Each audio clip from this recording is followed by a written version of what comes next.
everyone. Let me welcome all my viewers once again today on Heart Mitra. It's always a pleasure to be connecting with you live and talking about the topics which you want to hear and you put the questions for us. So, you know that Heart Mitra is created for all of you so that not only you keep on getting the content on a daily basis to keep you aware about a whole healthy heart, but also for you, we invite leading doctors from across the country who can talk to you directly as a friend and answer the queries which you have in your mind. Today, I am very, very glad to welcome Dr. Ashutosh Kumar from the city of Hyderabad. Sir, welcome to the show. Namaste. Thank you so much, Sanjeev ji. Yeah. So we keep on, hearing from our viewers that they want to understand a little more about heart failure and what are the other, rhythm-related issues which the heart can have. And today we will be discussing about this whole subject of heart failure and beyond, and what's the role of electrophysiologist in managing not only the heart failure but overall, what an electrophysiologist, what role he can play in a cardiac patient's life. But before I start taking your questions, let me formally introduce Dr. Ashutosh Kumar to all of you. After doing his medicine masters from BHU, he did his DM in cardiology in 2009, and for last 15 years he's been serving his patients in this field. He's also done his postdoctoral certification in cardiac electrophysiology, and he's a certified cardiac device physician, and he's also a fellow of most of the Indian and international academic bodies related to cardiology and electrophysiology. He has published two books as well and dozens of other publications in the medical journals. And currently, he is a senior consultant cardiologist and clinical director for cardiac electrophysiology at Care Hospitals, Hyderabad. Sir, let me straight away invite you in, and Thank you. maybe you can set the context and tell to our viewers that what exactly is the role of an electrophysiologist. We all know, like cardiologist in the normal parlance, but we know Yeah. that an electrophysiologist is someone who is little he is more certified as compared to a cardiologist as well. So please help our viewers understand the role of electrophysiologist and what's the journey to become an electrophysiologist. Thank you, Sanjeev ji, जो आपने introduction दिया. Let me come first regarding the heart failure and roll up. What you have told that. So heart failure जो होता है एक तरीके का and disease माना जाता है मेडिकल साइंस में, मतलब हार्ट फेल कर गया है, और उसमें जो रोल रहता है कार्डियोलॉजिस्ट, और कार्डियोलॉजिस्ट में भी दो श्रेणी आती है. One we call as a interventional cardiologist. और इंटरवेंशनल कार्डियोलॉजिस्ट को अगर आपको समझना हो तो एक तरीके से समझिए कि हार्ट के अंदर में किसी तरीके के ब्लॉक या वाल्व के इश्यूज आते हैं जिसको कहते हैं स्ट्रक्चर प्रॉब्लम, को they can intervene without opening the heart. So उसको कहते हैं इंटरवेंशनल कार्डियोलॉजी, मीन्स स्टेंटिंग और वाल्व रिप्लेसमेंट जो हम लोग रिसेंटली करना स्टार्ट किए. तो ये एक डोमेन होता है जो कहते हैं इंटरवेंशनल कार्डियोलॉजी, जिसमें ये सारी चीज़ें देखी जाती हैं. और दूसरी श्रेणी, मतलब दूसरी category of the cardiologist who totally and totally deal with the electrical problem of the heart.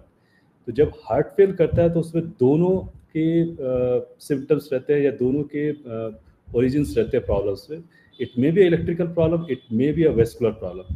सो जब ब्लॉक्स के प्रॉब्लम रहता है तो यूजुअली इंटरवेंशनल कार्डियोलॉजिस्ट वहाँ डील करते हैं at the same time on top of medicine, because medicine is the what is called the basic of treatment for all the heart diseases. Medicine followed by intervention unless it is an emergency procedure. So as an interventional cardiologist, they will deal with the interventions, and as electrophysiologist, we will deal what are the rhythm problem or what are the electrical problem leading to heart failure.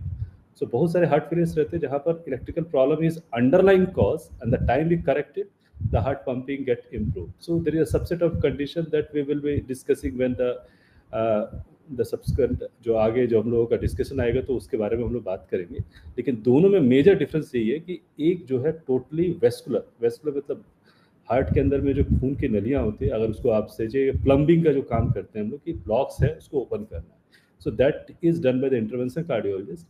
और जब आपका electrical problem होता है, समझिए कि electrician वाला जो काम होता है इलेक्ट्रोफिजियोलॉजिस्ट करता है कि कहीं इलेक्ट्रिक वाला प्रॉब्लम है हार्ट में कि नहीं, और उसको किस तरीके से डिटेक्ट किया जाए, उसको किस तरीके से करेक्ट किया जाए, what are the medical treatment, what are the interventional treatment, वो इलेक्ट्रोफिजियोलॉजिस्ट के डोमेन में आता है. And that's why All heart right. Failure में जो दोनों का जो कंपोनेंट रहता है, it should be dealt by cardiologist, and later on depending upon किस चीज में क्या डोमिनेट कर रहा है, उसके अनुसार उसका आगे का ट्रीटमेंट होगा। ओके, आई थिंक सर आपने काफी इसको इलेबोरेट तरीके से समझाया हमारे व्यूअर्स के लिए, which is I think something to be remembered, and we all know what is the difference now and what exactly is done by a cardiologist and electrophysiologist. So in normally we common people understand कि एक heart attack है which is like because of कि एक blockage हो जाती है heart में, जिसकी वजह से आपने जैसे बताया कि vascular issues होते हैं and heart attack will happen. But what are the manifestations of जो electrical changes as you mentioned in the heart? So वो किस तरीके से जो है कि कोई पेशेंट एक्सपीरियंस करता है, किस तरह की दिक्कतें उसको होती है, अगर आप हमें थोड़ा और डिटेल में बता पाए। या सो जो हम लोगों के जो कोर इश्यूज आते हैं जिसको हम लोग डायरेक्टली डील करते हैं, उसमें जो सबसे इम्पॉर्टेंट कंप्लेन आता है वो कहते हैं पाल्पिटेशन। पाल्पिटेशन मतलब हार्ट का बीटिंग बढ़ना और बीटिंग का कम होना, दोनों में से कोई भी प्रेजेंटेशन जब रहेगा तो पेशेंट बोलता है कि हमारा एक लगता है कि बीटिंग बहुत फास्ट हो गया, बैठे बैठे बीटिंग बहुत फास्ट हो गया, या कभी कभी स्किप बीट्स हो रही, मतलब एक्स्ट्रा बीट्स आ रही है। These are the one of the commonest presentation of a rhythm disorder, जो कि इलेक्ट्रोफिजियोलॉजिस्ट एज ए इलेक्ट्रोफिजियोलॉजिस्ट हम लोगों के पास डायरेक्टली आते हैं या कभी कभी हम लोगों को फिजिशियन या कार्डियोलॉजिस्ट के द्वारा रेफर किए जाते हैं। तो ये जो प्रॉब्लम है वो रिदम के प्रॉब्लम है। सेकेंड इंपॉर्टेंट रिदम के प्रॉब्लम जो होता है जिसको हम लोग कहते हैं कि चक्कर आना या बेहोश हो जाना। यूजुअली ये जो डोमेन है या ये कंप्लेन जो है, ये neurologist as well as cardiologist, ये दोनों के बीच में पेशेंट शंट करता रहता है कि पेशेंट बेहोश हुआ, जो फर्स्ट लोगों का रिस्पॉन्स होता है बेहोश का मतलब ब्रेन काम नहीं किया, तो इमीडिएटली वो लोग they will take the patient to the emergency and most of time CT MRI किया जाता है, बोला जाता है नॉर्मल है। जबकि बेहोश होने का जो ड्यूरेशन होता है very very very important, if it is within 1 minute और वी कैन से 30 सेकेंड में पेशेंट रिकवर कर गया, then it is a vascular phenomena जिसके अंडरलाइन कॉज जो रहता है वो रिदम प्रॉब्लम होते हैं बहुत सारे मरीजों में, कि हार्ट बीटिंग बहुत फास्ट हुई, all of a sudden blood pressure drop हुआ और पेशेंट फेंट कर गया। तो फेंटिंग और syncope is the one of the presentation of rhythm problems. So fainting होने पर आप कोई भी चीज़ करेंगे, मतलब आप उनका ECG कीजिए, इको कीजिए, एंजियोग्राफी कीजिए, CT MRI, everything will be normal, and that's why it become very challenging to level whether it is a heart problem is there or not, या न्यूरोलॉजिकल प्रॉब्लम है कि नहीं, क्योंकि उस टाइम का जो उस ड्यूरेशन में जो इवेंट्स होते हैं उस टाइम की जो ECG या आपका blood pressure is the cause for the fainting, जो कि हम लोगों को नहीं मिल पाती है। उसके लिए तरीके से हम लोग इवेलुएट करते हैं, देन वी पिन पॉइंट कि the patient is having this rhythm problem और this rhythm problem is underline cause for giddiness, में उनको जो चक्कर आने का कारण है वहाँ से स्टार्ट हो रहा है, और उसको ट्रीट करने के तरीके जो रहते हैं आइदर विद पेसमेकर और it depends upon the ICD और डिपेंडिंग अपॉन कि उनको हम लोग कोई मेडिसिन दे के करेक्ट करें। सो इट डिपेंड्स क्या उनका अंडरलाइन डायग्नोसिस है। लेकिन जनरल पब्लिक को ये चीज़ बहुत क्लियर रहना चाहिए कि पेंटिंग और लॉस ऑफ कॉन्शियसनेस जो होता है उसके ड्यूरेशन को अगर वो मार्क करे कि पेशेंट खड़ा था एक के गिर गए और तुरंत खड़े होकर फिर अपना काम करने लगे, it is a fainting attack. और जो फेंटिंग होता है यूजुअली ये ब्लड प्रेशर के ड्रॉप होने के कारण होता है। उसमें जो सबसे कॉमन रहता है कि रिदम या तो बहुत फास्ट हुई या बहुत स्लो, या blood pressure all of a sudden, जिसको कहते हैं वैगल एपिसोड्स, मतलब आपका ब्लड प्रेशर ड्रॉप हुआ ड्यू टू सम स्ट्रेस, मतलब आपने पानी ठीक से नहीं पिया या आपने अपने आप को हाइड्रेट अच्छे से नहीं किया और किसी तरीके का मेंटल स्ट्रेस है, your blood pressure has drop. तो ये जो फिनोमिना होता है वो आता है। थर्ड इम्पॉर्टेंट कंप्लेन जो होता है वो होता है सडन डेथ।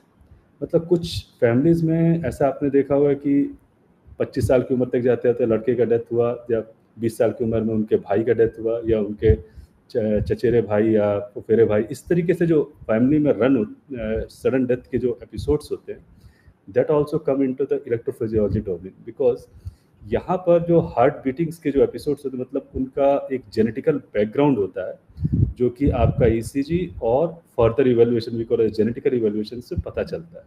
तो ये सब लोग देखने में पूरी तरीके से हेल्दी होते हैं और इनकी फैमिली की ही हिस्ट्री या पेडिग्री जब हम लोग चेक करते हैं, उनकी फैमिली ट्री को चेक करते हैं, तो पता चलता है कि इनके फैमिली में 20 साल या 25 साल की उम्र से पहले पहले ही कुछ लोग all of a sudden means they are find dead, और all of a sudden death होती है, या किसी तरीके का एक्सीडेंट होता है। क्योंकि एक्सीडेंट भी, अगर आपका एक बैक एक ब्लड प्रेशर ड्रॉप होता है तो उसमें अगर आप ड्राइव कर रहे हैं तो you may be killed in the driving, but लोगों को ये अनुमान नहीं लगता कि उसका कारण ये भी हो सकता है।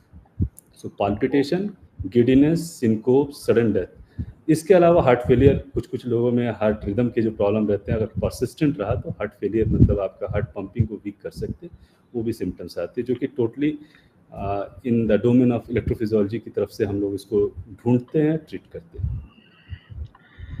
Okay, thank you. I think this is not only very, very important, but very interesting facts also, which Dr. Ashutosh has mentioned. So it's not the heart attack is the only thing which can go wrong, with the heart. He talked about the heart failure, which is the pumping capability, कि वो खून को ठीक से pump कर पा रहा है heart के नहीं, that's heart failure. And very importantly, I think this is very common where people complain कि एक धड़कन की उनको तकलीफ है, तेज हो रही है या कम हो रही है, and they generally complain about it. So that is when you should be going to an electrophysiologist. Fainting, generally अगर फेंट हो जाता है और उसके बाद इमीडिएटली खड़ा हो जाता है, और कई बार हम इग्नोर भी कर देते हैं, ये सोचते हैं कि कुछ खाया नहीं होगा इसने या हाइपोग्लाइसीमिया होगा, and we confuse with other things as well. But I think अगर जैसे सर ने बताया कि उसकी ड्यूरेशन चेक करें और उसका फ्रीक्वेंसी चेक करें, अगर कॉमनली अगर वो हो रहा है, so don't ignore it, meet an electrophysiologist. एक पॉइंट ऐड करेंगे, जो मतलब अधेड़ उम्र, मतलब 65 ऑनवर्ड के बाद जो फॉल होते हैं और फ्रैक्चर होते हैं, उसमें जो फ्रैक्चर होता है पेशेंट को ट्रीट करके भेज दिया जाता है, और बहुतों को ये अनुमान नहीं होता कि उनके हार्ट बीटिंग के कारण उनका ब्लड प्रेशर ड्रॉप हुआ था और वो फॉल कर गए थे। सो जो एल्डर पेशेंट्स रहते हैं उसमें सिम्टम्स जो होते हैं फॉल के साथ आता है, उसमें पाल्पिटेशन भी नहीं होता है, all of a sudden they will drop and they will fracture their femur और यो। तो जब भी इस तरीके के एपिसोड्स हो रहे हैं, उसमें कोशिश रहनी चाहिए, मतलब डॉक्टर के साइड से और पेशेंट को भी, ये मतलब कि हम चलते चलते एक बैग गिर गए थे या हमारा पैर फिसला नहीं था, हम गिर पड़े, तो ये जो सिम्टम्स रहता है वो हार्ट बीटिंग के कारण रहता है, जिसको कभी कभी डॉक्टर लोग भी मिस कर जाते हैं, एंड बाद में पता चलता है जब कि पेशेंट फ्रैक्चर का ट्रीटमेंट किया, 7 to 10 days later all of a sudden they died, because उनका rhythm problem was ongoing which was not been treated. और हेड इंजरी जो होती है वहाँ पर भी ये बहुत एसेंशियल रहता है कि we should explore the cause why he fell down. I think these are very, very important things.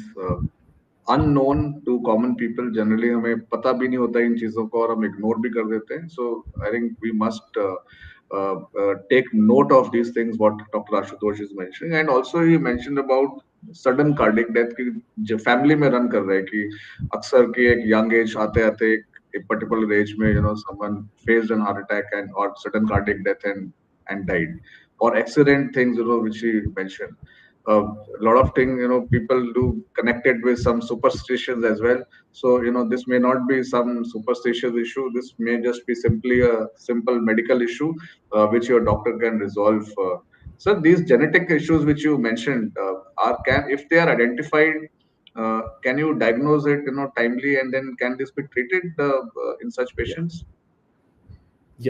सो देखिए, there are 2 types of electrical problem. कुछ इलेक्ट्रिकल प्रॉब्लम में इको आपका एबनॉर्मल रहता है, जिसको जैसे हम लोग कहते हैं, हम लोगों में I am having few families, जिसको कहते हैं ARVD, एरिथमेजेनिक राइट वेंट्रिकुलर डिस्प्लेसिया। कहने का मतलब उनका जब इको किया जाएगा तो उनके राइट साइड ऑफ हार्ट में थोड़ा सा डायलेटेशन मिलता है, लेकिन इनके कंप्लेंट्स रहते हैं कि दौड़ भाग करते समय एक चक्कर खा के गिर गए, फिर ठीक हो गया, देयर वाज नो प्रॉब्लम, या इनको कभी कभी सीजर जैसा आ गया, मतलब मिर्गी जैसा आया। बट व्हेन द पेशेंट से जो पूछा जाता है तो बोलते हैं नहीं, थोड़ा सा हमको धड़कन जैसा लगा और उसके बाद आई वाज फाइन, और या मैं बेहोश हो गया, उसके बाद मेरे को पता नहीं। सो एक होता है एक्सरसाइज, मतलब दौड़ भाग करने के टाइम में हार्ट के राइट साइड में कुछ ऑलरेडी एक डिजीज़ है जिसको कहते हैं ARVD, अरिथमेजेनिक राइट वेंट्रिकुलर डिस्प्लेसिया, तो इनसाइट हो गई एंड वो रिदम का प्रॉब्लम लाई, पेशेंट अनकॉन्शियस हुआ, उसके बाद वो rhythm all of a sudden normal हो गई, मतलब it turn out to be वहाँ पर आके रुक गई, बढ़ी नहीं।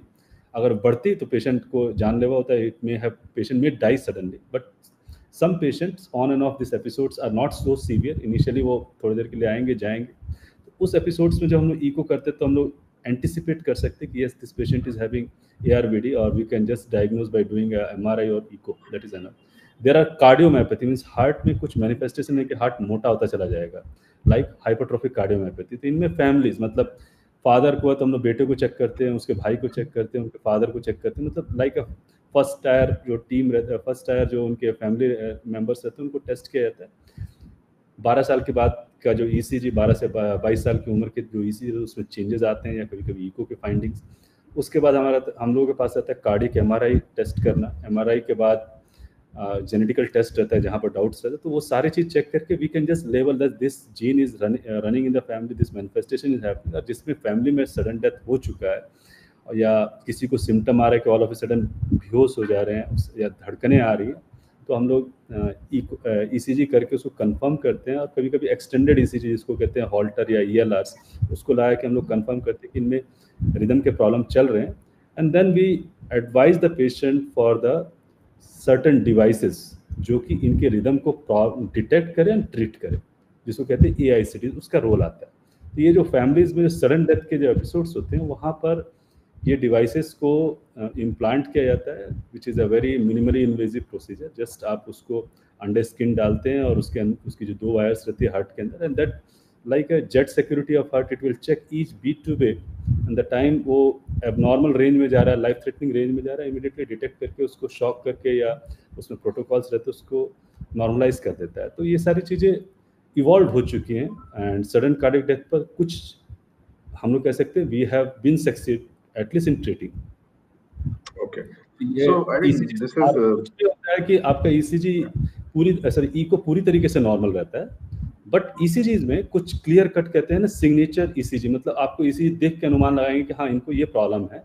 हो सकता है उनको सिम्टम नहीं भी हुआ हो या हो चुका है जिसको उनने इग्नोर किया हो, बट ये इलेक्ट्रोफिजियोलॉजिस्ट जो रहते हैं, क्योंकि उनका day in and day out ECG और ECG रिलेटेड सडन डेथ वाले जो ECGs रहते हैं उन पर उनका अच्छी पकड़ रहती है, वो लोग ज़्यादा बेटर इसको डिसाइड भी करते हैं. But and that's why the role of electrophysiologist come more in the sudden cardiac death and cardiac arrest वाले जो केसेस रहते हैं, वहाँ पर वो लोग इलेक्ट्रिकल थिंग्स को ज़्यादा अच्छे से रीड करके एंटिसिपेट और ट्रीट भी कर सकते हैं. Dr. Ashutosh, I must thank you for sharing these things with us and spreading light. A lot of us are not aware about these basic things. Sir, अब अगर किसी को sudden cardiac death जैसे आपने बताया, this can be, there are ways to diagnose it early and then take proper medical measures as well. The science has evolved and the patient can be saved. But एक sudden cardiac death is also that's a very terminal kind. अगर किसी को हो गया तो उसके पास बहुत कम ही chances हैं कि वो डॉक्टर के पास पहुंचेगा. बट इससे पहले आई एम श्योर काफी सारे सिम्टम्स ऐसे रहते होंगे जो इंडिकेट करते होंगे कि भाई ऐसी सिचुएशन बन सकती है. 2 चीजें अभी तक हम समझे आपसे, एक तो धड़कन किसी की बढ़ती रहेगी और दूसरा एक frequent fainting can be there. So can we take that if these are 2 compelling reasons for someone to go and meet an electrophysiologist, or are there any other common compelling symptoms also which someone should be looking at? Good question. तो ये एक बहुत पेचीदा चीज़ है, मतलब किस पर आपको डायरेक्टली इलेक्ट्रोफिजियोलॉजिस्ट को मिलना. आई थिंक जो पहले हम लोगों ने 4 कंप्लेंट्स के बारे में जो डिस्कस किए कि भाई अगर ऐसा रहे तो मिले, लेकिन कार्डिक अरेस्ट और सडन डेथ ये एंटिसिपेट करना थोड़ी सी पेचीदा चीज़ है. इसको हम 2 पार्ट में डिवाइड करेंगे. एक पार्ट जिसको कहते हैं हम लोग वेस्कुलर फिनोमिना, जो आपने न्यूज़ में भी सुनते होंगे कि वो all of a sudden death कर गए, मतलब जिम में थे, एक्सरसाइज करते समय ही found means he started having chest pain and when he was brought to the hospital he is almost dead, या उनको सीने में भारीपन आया और हॉस्पिटल ले जाते लेते डेथ हो गई, रास्ते में डेथ हो गई. तो ये जो डेथ है जिसको कहा जाता है कि हार्ट अटैक हुआ, हार्ट अटैक होने के बाद, हार्ट अटैक होने का कारण होता है कि जो वेस्कुलर फिनोमेना के हार्ट की आर्टरीज जो रहती है उसमें ब्लॉक हुआ, ब्लॉक होने के बाद पेन स्टार्ट हुआ, एक एरिया का मसल्स वीक हुआ, but at the same time there is a parallel thing which has started setting in, जिसको कहते हैं rhythm problem. All of a sudden VT और VF these are the killer rhythm. अगर ये rhythm 5 से 10 second भी रहते हैं तो ब्लड प्रेशर पूरी तरह से ड्रॉप हो जाता है, ब्रेन को सर्कुलेशन नहीं मिलता, और ये 30 to 1 मिनट तक अगर चला गया तो ऑलमोस्ट मान के चलिए कि पेशेंट का डेथ निश्चित है. और उस टाइम में एक ही चीज़ आदमी को रिवाइव करती है उस पेशेंट को, वो है सीपीआर। गुड सीपीआर और जो वहाँ पर इलेक्ट्रिकल थेरेपी देने का, शॉक देने की अगर थेरेपी रहती है तो ये देने पर कुछ पेशेंट्स को मतलब रिवाइव किया जा सकता है, बशर्ते it should be done at the very beginning. जिस समय आपने सिम्टम देखा कि पेशेंट सांस नहीं ले रहा और उसकी बीटिंग्स आपको मिल रही है या पल्स नहीं मिल रहा है, there is a time you should start CPR. और जब चेस्ट पेन की हिस्ट्री दे चुका है तो मान के चलिए हार्ट अटैक हुआ है, कार्डियक अरेस्ट हो रहा है। दूसरा जो रहता है, जो इसको कहा vascular type of cardiac event, जिसमें सीपीआर करके और शॉक देके वापस ला सकते। दूसरा होता है सडन डेथ, जो आपने बताया कि painting. So on and of अगर पेंटिंग हो रहा है मरीज को, मतलब चलते हैं, एक एक पसीना आता है, गिर पड़ते हैं, फिर नॉर्मल हो गया, जब उनके सारे टेस्ट किए जाते हैं नॉर्मल बताए जाते हैं, या कभी कभी वो पेंटिंग किया और अपने आप को इंजर्ड कर लिए, मतलब हेड इंजरी हो गया या कहीं कहीं चोट लग गई या आपका फेस पर कोई चोट आ गई, मतलब कहने का मतलब कोई पेंटिंग जिसमें आपने अपने आप को इंजर्ड कर लिया, मतलब इसका मतलब हुआ कि ब्लड प्रेशर का ड्रॉप इतना सडन था कि आप अपने आप को संभाल नहीं पाए, जो कि it is a failure of our body system to maintain the circulation. So इसको कहा जाता है severe degree of heart beating का प्रॉब्लम और ब्लड बॉडी का मैकेनिज्म उसको काउंटर नहीं कर पा रहा। तो ये सिचुएशन में हम लोगों को रिदम के बारे में, क्योंकि rhythm all of a sudden fast हो जाना ड्यू टू सम रीज़न, और उस टाइम में ब्लड प्रेशर का ड्रॉप इज़ द रीज़न। सो वो जो फेंटिंग होता है, एक तरीके से सडन डेथ को ही आपको मतलब अगर उसको ट्रीट नहीं किया है तो वो उसमें कन्वर्ट हो सकता है। So symptoms should be always look for fainting, giddiness, और खासकर एल्डरली में फेंटिंग, गिडनेस को ज़्यादा सीरियसली लेना चाहिए, क्योंकि उसमें ये माइनर सिम्टम्स माने जाते हैं कि उम्र के कारण हो रहे हैं, लेकिन कभी कभी वो रिदम के प्रॉब्लम होते हैं, कभी कभी फास्ट बीटिंग, कभी कभी slow beating, either of things will give this type of manifestations. Okay, so जैसा डॉक्टर आशुतोष ने बताया, अगर इस तरह के सिम्टम्स अगर हैं, अगर आपको या आप किसी आपकी फैमिली में अगर किसी को, तो आप उसको इग्नोर ना करें। इसका इलाज पॉसिबल है अगर आप अपने इलेक्ट्रोफिजियोलॉजिस्ट के पास, कार्डियोलॉजिस्ट के पास अगर समय पर अगर आप जाकर सही सलाह अगर लेते हैं, तो आप इग्नोर ना करें उसको। और जैसा कि सर ने बताया कि CPR can really save life in such a situation.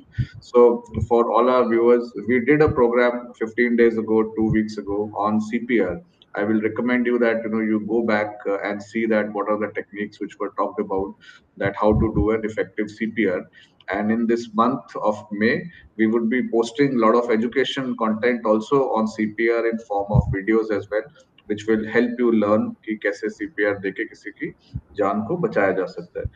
So now, I just want to also come on to this, that a lot of people, they at times feel that going with minor things like धड़कन अगर बढ़ी हुई है, वो मतलब they don't think that it's a compelling something, they're not, death is not staring, unlike heart attack. So they avoid, ignore, and उनको लगता है कि hospital जाएंगे फिर admission लेना पड़ेगा और फिर it will be a long thing. So can you help understand, like, as an electrophysiologist, how you manage such patients? Is it like a long stay in the hospital is required?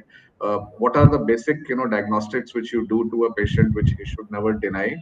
And is it treatable on an OPD basis? Yeah, it requires hospitalization, these issues. या सो संजय, जब patient palpitation लेकर आता है ना, तो पहला हम लोगों का क्वेश्चन उससे होता है कि इज इट प्रोवोक्ड, मीन्स किसी कारणवश हो रहा है, मतलब आप किसी एक सिचुएशन में थे जब ये पाल्पिटेशन हुआ, मतलब आप किसी चीज़ को सोच रहे थे या ऐसा कुछ काम कर रहे थे जो कि प्रोवोक कर रहा है आपका बीटिंग को, that is taken as a normal palpitation. So वो पाल्पिटेशन पर हम लोग बहुत ज़्यादा, क्योंकि कितने मरीज रहते हैं वो बोलेंगे सर हम उसमें बैठे थे और ये काम जैसे ही मिला और या ऐसा सिचुएशन आया, I become somewhat nervous and I started having palpitation. So वो पाल्पिटेशन पर हम लोगों को बहुत ज़्यादा मतलब वैल्यू नहीं देते हैं। लेकिन आप बैठे हैं, आप किसी काम को कर रहे हैं जो कि प्रोवोक नहीं कर रहा, प्रोवोक मतलब उसके कारण आपको पाल्पिटेशन नहीं हो रहा, ऑल ऑफ ए सडन आप बैठे हैं, you started having fast beating, at the same time you started having sweating and giddiness. So ये जो सिम्टम होता है कि unprovoked with or without, we can say, sweating and giddiness is will need evaluation. अगर इसमें आपको syncope या fainting हो चुका है तो it is essential that you should be admitted, क्योंकि उसमें नेक्स्ट एपिसोड कब होगा क्या होगा we don't know, so basic investigation जो रहते हैं उसको करने के लिए एडमिशन करना, at least 24 hours test, 24 hour hospital stay safe for the patient, so that अगर वो रिपीट होता है उस दौरान में तो at least we will be knowing what exactly is driving this fainting. दूसरा रहता है कि अगर सिर्फ पाल्पिटेशन हो रहा है और जिसमें आपको गिडनेस नहीं आ रही, आप सिंकोप या फेंटिंग नहीं आ रही, it can be evaluated on the OPD basis, and sometimes the basic ECG give a lot of information, लेकिन ECG अगर नॉर्मल निकल गया और पेशेंट का मतलब जो बेसलाइन ECG रहता है वो नॉर्मल निकल गया, उसमें कोई ऐसे फीचर्स नहीं मिल रहे, तो हम लोग उनको बोलते हैं कि आपकी फ्रीक्वेंसी क्या है। फ्रीक्वेंसी मतलब ये पाल्पिटेशन कितना फ्रीक्वेंट हो रहा है, ये पर डे हो रहा है, पर वीक हो रहा है, मंथली हो रहा है, ईयरली हो रहा है। When it becomes early difficult to evaluate, because हम लोग के पास वैसे डिवाइसेस अभी प्रेजेंटली हम लोग इम्प्लांट नहीं करते इंडिया में, बट यस 3 साल तक अगर पाल्पिटेशन होता है तो भी हम लोग इम्प्लांटेबल लूप रिकॉर्डर्स रहते हैं, बट जस्ट एक छोटा सा चिप रहता है, स्किन के अंदर में डाल दिया जाता है, and it is connected with the Wi-Fi and Bluetooth. It can be transmitting all the information for next 3.5 years कि आपकी बीटिंग फास्ट हो रही है, स्लो हो रही है, and it is well tested in the trials also. लेकिन आपका हफ्ते 2 हफ्ते का है तो it can be done on the OPD basis. We give some ELRs, उसके लिए तरीके के हम लोगों के पास होते हैं, 3 दिन, 5 दिन, 7 दिन, 14 दिन, 28 दिन। सो वो पैच लगा दिए जाते हैं जिसमें आप अपना रूटीन सारा काम कर सकते हैं, घूमना फिरना, नहाना वगैरह सब कर सकते हैं। At the same time this device is directly connected with your mobile, so आपका जो रिदम प्रॉब्लम हो रहा है या जिस समय आप फील कर रहे हैं ना, you can just press it and it will transmit the information to the जो रिकॉर्डिंग, जहाँ पर रिकॉर्ड चल रहा है वहाँ पर वो देख के बता देंगे यस आपका रिदम में प्रॉब्लम आ रहा है and you should go and meet a doctor, और ये प्रॉब्लम्स दिख रही है, you need a immediate attention from or even sometimes doctor is also informed कि your patient is developing rhythm problem which need a urgent attention. So ELRs हम कहते हैं external loop recorders, which is nothing but a recording in the timelines जो हम लोग करते हैं, मतलब in a live what ECG is going on 24 hours to 3 days to 30 days.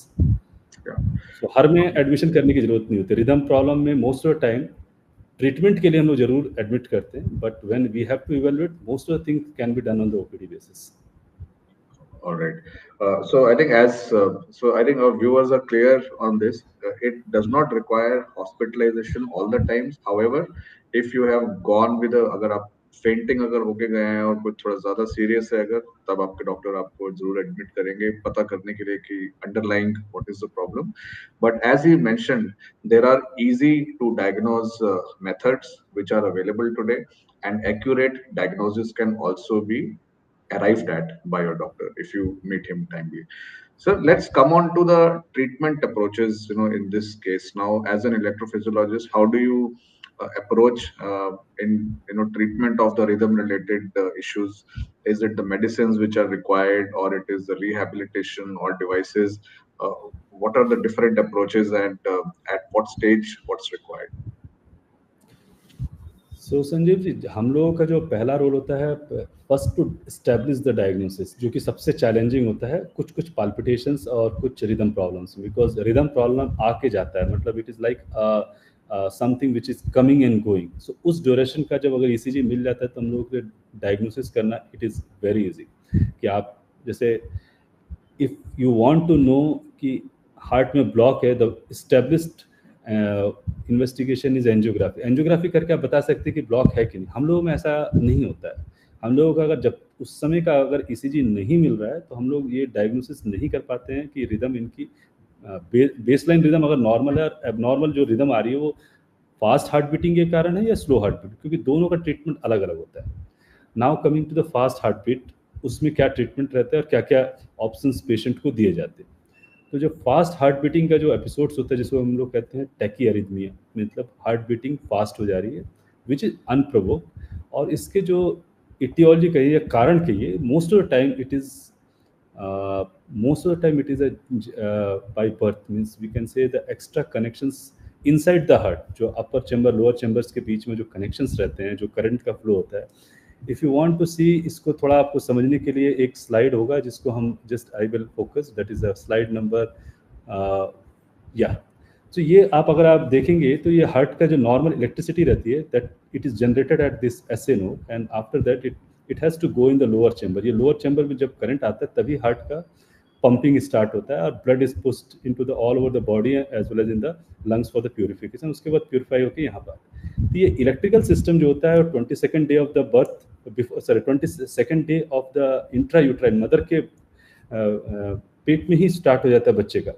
सो उस समय ये इलेक्ट्रिकल सिस्टम स्टार्ट होता है and through out the life चलता रहता है। जिस दिन ये इलेक्ट्रिक सिस्टम बंद होता है तभी हम लोग बोलते हैं कि बॉडी मतलब आदमी जो है अब बॉडी में कन्वर्ट हो गया, मतलब the heart has given up और हार्ट इज स्टॉप्ड वर्किंग। तो ये जो करंट का जो फ्लो है ये यहाँ से स्टार्ट होता है, उसके बाद SA नोड से बंद मतलब जनरेटर ये हुआ और ट्रांसमीटर कहते हैं कि this is transmitter AV node. इसके थ्रू फिर there is a right and left bundles दो रहते हैं जिसके थ्रू राइट और लेफ्ट हार्ट को इलेक्ट्रिफिकेशन होता है। तो इसमें जो इलेक्ट्रिकल ये सर्किट जो है this is a normal circuit for everybody. अब मान लीजिए पेशेंट का यहाँ से करंट इस रास्ते की जगह पर अगर यहाँ से एक एक्स्ट्रा तार बना हुआ है या इधर एक्स्ट्रा तार बना हुआ है या यहाँ पर एक सर्किट बनी हुई है, so these are called the abnormal circuits. So abnormal circuit जब बना रहता है तो हम लोगों को उसको लोकेट करना होता है एंड व्हेन कैन जब हम लोग उसको लोकेट कर लेते हैं तो वी कैन क्योर। क्योंकि मेडिकल साइंस में बहुत कम ही डिजीज़ है जहाँ पर हम लोग क्योर कर पाते हैं। मोस्ट ऑफ द टाइम आप वो स्टेंटिंग हो या ब्लड प्रेशर का मैनेजमेंट हो या हार्ट फेलियर का मैनेजमेंट हो, हर जगह हम लोग इलनेस को कंट्रोल करते हैं या हार्ट डिजीज़ को कंट्रोल करते हैं। बट एरिथमिया का जो प्रॉब्लम होता है it is a curable condition provided वो जो सर्किट है वो ऐसी जगह पर है जहाँ पर हम लोग उसको जस्ट एक लेज़र देके ख़त्म कर सकते हैं। So this is the benefit if आप उसको इस्टेब्लिश कर लेते हैं ट्रीटमेंट डायग्नोसिस को इस्टेब्लिश कर लेते हैं तो यू कैन बी क्यूरेबल। ये हुआ ट्रीटमेंट नंबर 1, मतलब जिसको कहते हैं EP study RF ablation. EP study मतलब हुआ electrophysiology study and we are just checking the electrical system कि इनके हार्ट के अंदर में कहीं एक्स्ट्रा तार है कि नहीं, और ये एक्स्ट्रा तार is wire is responsible for palpitation as well as syncope, और ये इनके जो एपिसोड्स हो रहे हैं बीटिंग बढ़ने को उसको करेक्ट भी किया जा सकता है। दूसरा रहता है मेडिसिन। सो मेडिसिन भी हम लोग देते हैं खासकर इस तरीके की कंडीशंस में जहाँ पेशेंट या तो बहुत यंग हो या they are not ready for going any procedure, तो उसमें हम लोग मेडिसिन दे के उसको सप्रेस करते हैं। सो उनको लाइफ लॉन्ग मेडिसिन पर रखिए या पेशेंट को आप डायरेक्टली एब्लेट कर दीजिए। एब्लेट मतलब EP स्टडी RF एब्लेट करके उसको क्योर करके you can just say that you should have your life what you are enjoying. There is no need of coming back to the doctor. So that is a curable form of treatment in the EP domain, means electrophysiology domain, which is not there in any other domain of the cardiology. So ये बहुत हम लोग इस चीज़ को बहुत फख्र के साथ बोलते हैं कि हम लोग जितना पेशेंट्स को लूज नहीं करते उतना means everybody want to make the patient, we want to release the patient from their illness. उसका बहुत ईजी तरीका होता है कि आप डायग्नोज कीजिए, स्टेब्लिश कीजिए and give the option that it is better you can get cure by doing the EP study RF ablation. So this is the established, it is available in most of the metros and second tier city also it is now available. दूसरा रहता है heart beating अगर बहुत slow होती है तो उसको हम लोग करेक्ट करते हैं पेसमेकर देके। मतलब हार्ट बीटिंग मतलब आपका जनरेटर या जो हम लोग कहते हैं AV नोड जहाँ से करंट फ्लो होता है वहाँ पर अगर आपकी रुकावट आ रही है तो हम लोग एक बैटरी और 2 वायर डालते हैं हार्ट में, which is done under local anaesthesia. 1 घंटे का प्रोसीजर, 2 दिन के बाद patient discharge and he can do everything. So ये जो प्रॉब्लम है कि बीटिंग स्लो हो जा रही है, चक्कर आ जा रहा है, उसको जस्ट पेसमेकर डालिए एंड पेशेंट को let him enjoy the life what he was doing earlier. तीसरा जो ट्रीटमेंट रहता है आई थिंक तीसरा जो डिवाइस का ट्रीटमेंट रहता है वो कहते हैं जब आपको हार्ट बीटिंग बहुत फास्ट हो जा रही है, चक्कर आ जा रहा है, बेहोश हो जा रहे हैं, और जिसमें ये स्टेब्लिश हो चुका है कि हार्ट की थिकनेस बढ़ी हुई है या फैमिली में हार्ट डिजीज था जिसके कारण फैमिली में कुछ लोगों की डेथ हुई है, या एरिथमिक वर्ड यूज़ करेंगे, एरिथमिक सबस्ट्रेट मतलब उसमें एरिथमिया के कुछ प्रॉब्लम्स हैं, तो उसमें और जिसको हम लोग क्योर नहीं कर सकते, जिसको हम लोग प्रिडिक्ट तो जरूर कर सकते हैं क्योर नहीं कर सकते, यहाँ पर हम एब्लेशन देके ख़त्म नहीं कर सकते, वहाँ पर हम लोग डिवाइस इम्प्लांट करते हैं जिसको कहते हैं AICD, automatic implantable cardiac defibrillator. तो ये जो डिवाइस है एक तरीके से आपको जेड सिक्योरिटी प्रोवाइड करता है लाइक ए डॉक्टर, कि भाई आप हमेशा ही नहीं देख सकते कि आपकी रिदम नॉर्मल चल रही है कि एबनॉर्मल चल रही है। This device is having a backup कि वो हर चीज़ आपकी हर बीट को देख रहा है एंड जहाँ लगा कि ये बीटिंग आपको life threatening, immediately it will start treating it. So that therapy comes as one of the most advanced treatment for the rhythm problem, जहाँ पर सडन डेथ होने के या सडन डेथ हो चुका CPR करके हॉस्पिटल लाए और जहाँ पर लगता है कि पेशेंट को फिर एपिसोड होगा, वहाँ पर हम लोग AICD रिकमेंड करते हैं, and that is a life saving procedure for the, उसका इम्प्लांटेशन भी सेम जैसा पेसमेकर होता है ठीक उसी तरीके का 1 से 2 घंटे का प्रोसीजर, और जो बैटरी लाइफ रहती है 7 से 8 साल का। एंड द फाइनल ट्रीटमेंट जहाँ पर जो आज का टॉपिक भी है कि heart failure. So heart failure में एक ट्रीटमेंट होता है सबसे इम्पोर्टेंट, जिसको कहते हैं मेडिकल मैनेजमेंट। दवा देकर हम लोग पेशेंट को एटलीस्ट तंदुरुस्त कर देते हैं कि he can do day to day life without any problem. और हार्ट फेलियर का मतलब नहीं होता कि हार्ट फेल कर गया, हार्ट फेलियर का मतलब होता है heart is having impaired pumping power. 100 वाट का बल्ब 60 पर आके रुका हुआ है, इसका मतलब नहीं कि हार्ट फेल हो गया मतलब वो 0 में चला गया। It is still having the power, but उतनी पावर नहीं जितनी होनी चाहिए थी। तो 60 वाट का बल्ब था, वो 25 पर काम कर रहा है, तो उसको वो 60 पर लाने हैं तो 2 तरीके रहते हैं। एक तरीका होता है मेडिसिन, सो मेडिसिन देने पर उनका जो पंपिंग है बेटर भी होता है, या at least quality of life is better. And दूसरा पार्ट रहता है डिवाइस थेरेपी।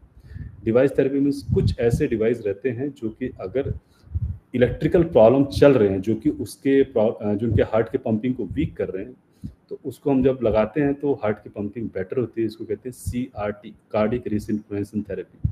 तो that takes the treatment. And ये जो होता है एज ए इलेक्ट्रोफिजियोलॉजिस्ट हम लोगों को अनुमान लग जाता है कि इस मरीज में डालेंगे तो इनका फायदा होगा, इस मरीज में डालेंगे तो इसको फायदा नहीं होगा। उससे क्लियर रिकमेंडेशन है, but experience wise it makes a difference, because वहाँ पर इलेक्ट्रिकल चीज़ को हम लोगों को ज़्यादा गहराई से देखना पड़ता है।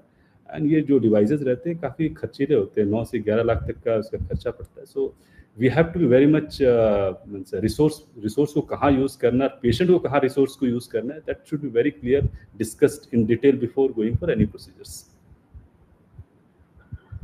Okay, so I think this is a very elaborate detail shared by Dr. Ashutosh, but which gives assurance.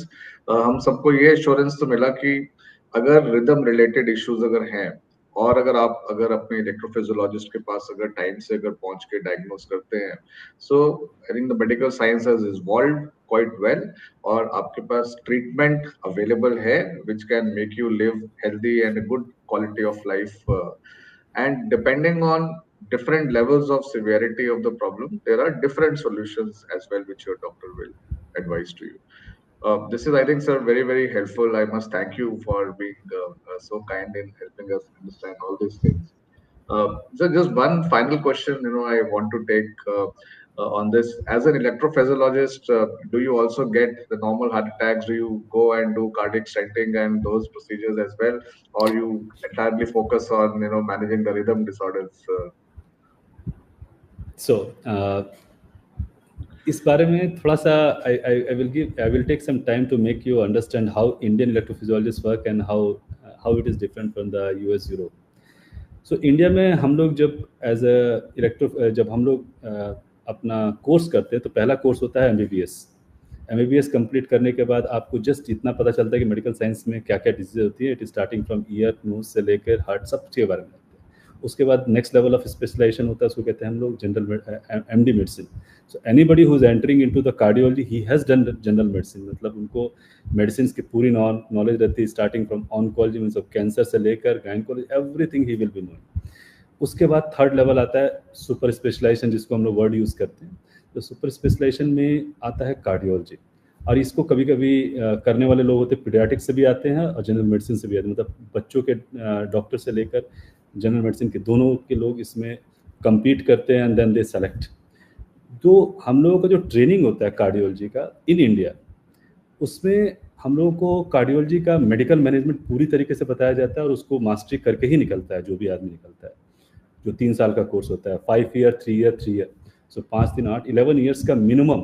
If you are a very brilliant, it will take minimum 11 year to right cardiologist with DN और DNB और DNB general medicine. तो ये करने के बाद जो exposure की बात जहाँ तक होती है, इलेक्ट्रोफिजियोलॉजी की जो एक्सपोजर होता है वो बहुत लिमिटेड रहता है इंडियन सिनेरियो में। इंडियन सिनेरियो में बहुत कम ही सेंटर्स है जहाँ पर EP के केसेस भी किए जाते हैं और EP की ट्रेनिंग भी दी जाती है ड्यूरिंग आवर DM और DNB। When I was doing it, it was in 2006, 2009. I was lucky enough to see all these procedures जिस सेंटर पर थे, लेकिन हमारे बहुत सारे अपने ही बैचमेट से उन लोगों ने ईपी का नाम सिर्फ सुना, उन लोगों ने देखा भी नहीं था। तो आपका जो ईपी का एक्सपोजर होता है वो हर डॉक्टर का एक जैसा नहीं होता है, क्योंकि all over India in our time 2006-2009 when I was doing my DM from Calcutta, I was fair enough to get pediatrics का भी हमारा एक्सपोजर था, और कार्डियोलॉजी का जो जनरल कार्डियोलॉजी का जो होता है उसका भी एक्सपोजर था, स्टेंटिंग से लेकर पेसमेकर सब चीज़ का हम लोग को एक्सपोजर। बट बहुत सारे सेंटर्स रहते हैं जहाँ पर ईपी का एक्सपोजर ना के बराबर रहता है, क्योंकि वहाँ पर होता ही नहीं है। इवन द ईपी सिस्टम जिसको कहते हैं हम लोग, जो जिससे ईपी स्टडी करते हैं, वो सिस्टम ही नहीं रहते। तो उस समय 2006 की बात करें तो मे बी 5 सेंटर्स और 6 सेंटर्स वर हैविंग इक्विप्ड, जहाँ पर डीएम की ट्रेनिंग या डीएनबी की ट्रेनिंग चल रही है, और वहाँ पर ईपी की कोर्स भी ईपी का एक्सपोजर भी रह रहा है। अब ये इंडिया और फॉरेन में कैसे डिफर कर जाता है, तो जैसे ही फॉरेन में हम लोग जब जाते हैं कार्डियोलॉजी करने के लिए, तो वहाँ पर आपको पूछा जाता है आप किस साइड में जाएंगे, आपको ईपी बनना है, इंटरवेंशन बनना है, या स्ट्रक्चरल बनना है। तो वहाँ से जो ट्रेंड लोग रहते हैं वो टोटली जैसे जो इलेक्ट्रोफिजियोलॉजी लिए वो सीधे कार्डियोलॉजी, जनरल कार्डियोलॉजी, उसके बाद उनका जो ट्रेनिंग है वो टोटल इलेक्ट्रोफिजियोलॉजी। तो उनका एक्सपोजर एंजियोग्राफी, एंजियोप्लास्टी से नहीं रहता है।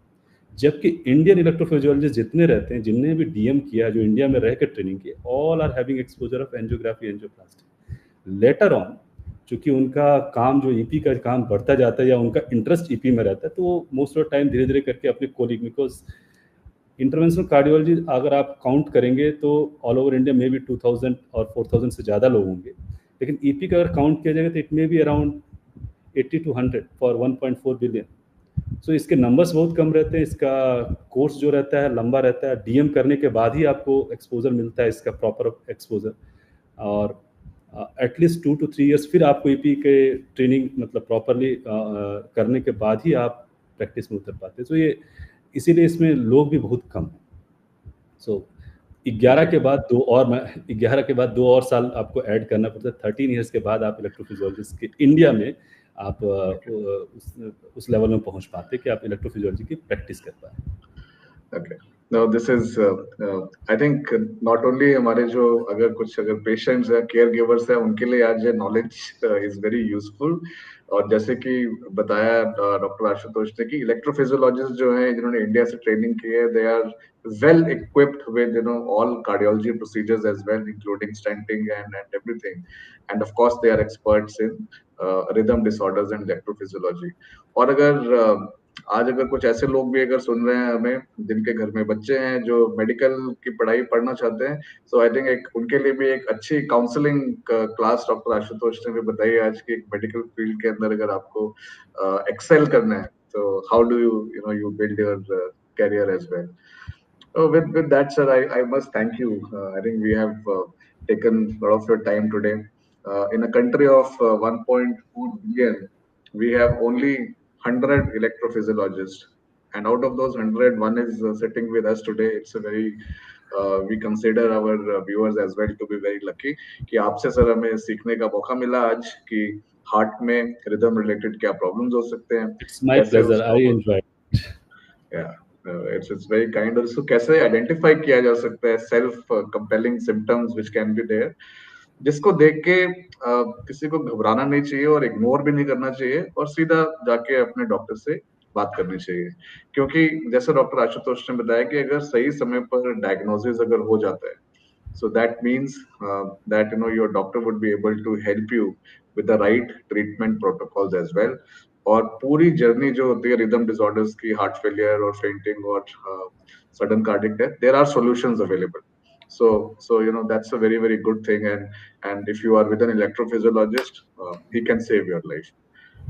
But before I conclude and say final goodbye, sir, I'll once again head to you. If there are anything still important which we missed and you still want to emphasize, or in summary, if you want to highlight a few points, please go ahead. So I will say that I usually miss a lot of things, but since I should not miss for the public, I have just written one book, and if you can see this name, the book name is Heart Harmony. So it is available on Amazon, and this book is basically meant for anybody who is interested for knowing how heart function, how heart disease evolve, what are the options related to the treatment, what are the things you should discuss, मतलब अपने doctor से discuss कीजिए कि ये सारी चीज़ों में हमको ये क्या क्या ऑप्शंस अवेलेबल है, बिकॉज ऑप्शंस जब आपके पास आएंगे तब आप बेटर ट्रीटमेंट को ऑप्ट कर पाएंगे। सो ऑप्शंस को आपको बताने के लिए ये कि आपकी अगर बीमारी हो रही तो सिम्टम से कैसे बीमारी तक पहुंचे और उसके बाद डॉक्टर से मिलकर उसको किस तरीके से सॉल्व करें, या जो भी आपके नियर डियर और even you if you are suffering,